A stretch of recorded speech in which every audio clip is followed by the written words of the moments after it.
Saudi আরবের এক অন্ধ হাফেজ, তাকে ডেকে প্রশ্ন করা হলো, আল্লাহ তোমাকে চোখ দে নাই, তুমি না দেখে আল্লাহর এই কোরআন মুখস্থ করেছ, তুমি বলো আল্লাহ যদি তোমাকে চোখ দে তুমি সর্বপ্রথম কি দেখবে? অন্ধ হাফেজ বলল, আল্লাহ আমাকে চোখ দে নাই, আল্লাহ আমি চোখে দেখতে পারি না, আমাকে চোখে দেখার মতো সেই শক্তি আল্লাহ দে নাই।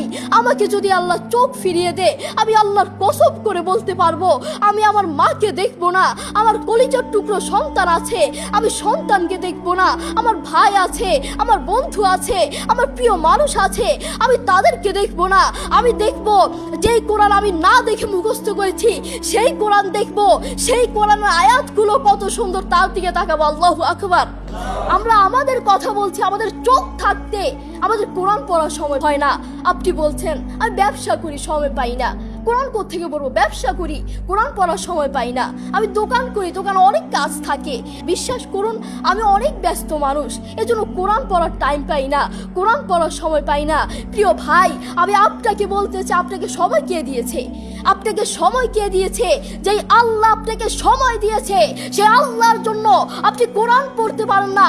আপনার চেনা ফলমান আসমানের নিচে জমিনের উপর আরেকটাও হতে পারে না। কথা বলেন ঠিক কিনা?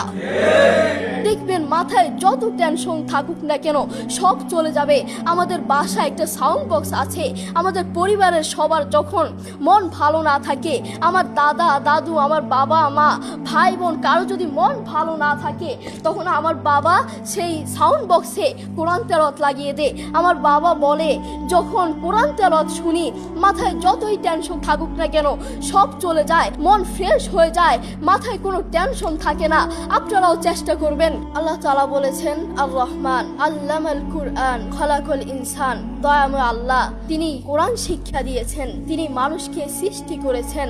আপনি দেখুন বর্তমান পৃথিবীতে যিনি কোরআন নিয়ে প্রতিবাদ করেছেন, আল্লাহু আকবার, যিনি বর্তমান এই পৃথিবীর বুকে কোরআনের সৌন্দর্য তুলে ধরেছেন, কোরআন যে ভুল নয় তা প্রমাণ করেছেন, তিনি হচ্ছে ডাক্তার জাকির নায়েক হাফিজাহুল্লাহ। তিনি কোরআনের মর্যাদা তুলে ধরেছেন, কোরআন যে ভুল নয় তা প্রমাণ করে দিয়েছেন। এই পৃথিবীর বুকে আপনি দেখবেন পৃথিবীর বহু মানুষ চোখে দেখে না, পৃথিবীর বহু মানুষ কথা বলতে পারে না, পৃথিবীর বহু মানুষ হাঁটতে পারে না, পৃথিবীর বহু মানুষ কানে শুনে না, তবু আল্লাহু আকবার যারা অন্ধ দেখবেন তারা চোখে দেখে না কিন্তু শুনে শুনে এই কোরআন মুখস্থ করে, যারা কানে শুনে না তারাও এই কোরআন মুখস্থ করে, যারা কথা বলতে পারে না তারাও আল্লাহু আকবার দেখবেন এই কোরআন মুখস্থ করে। আমার বাবার একটি মাদ্রাসা আছে, নাম হচ্ছে আল হিদায়াত প্রতিবন্ধী মাদ্রাসা। সেখানে বিভিন্ন প্রতিবন্ধীরা পড়ে। তো সেখানে যিনি প্রধান শিক্ষক, সেখানে যিনি প্রধান টিচার,